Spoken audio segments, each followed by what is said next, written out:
It had been 2 years since we started dating, and he was becoming more restless. He had recently complained about how my busy schedules were interfering with our relationship.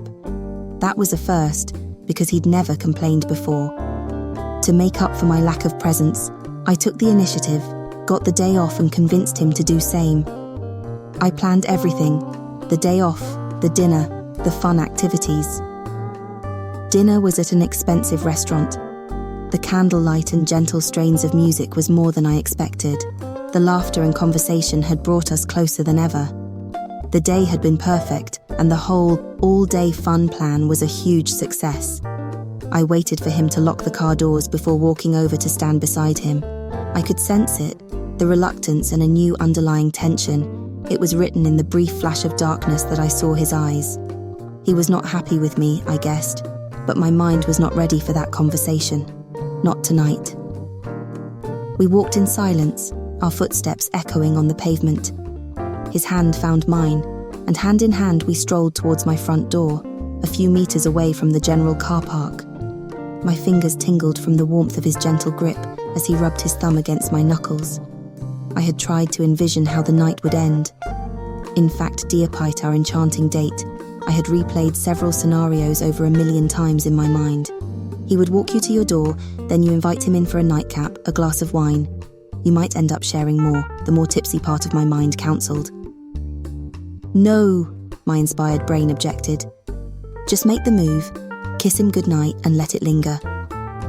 But won't that make me look desperate? I argued with myself. My tingling fingers suddenly became clammy as my dilemma worsened with my rising anxiety. So, how will the night end? My girl had asked earlier today. That was hours ago. I didn't have an answer then, and now, standing here, I still don't.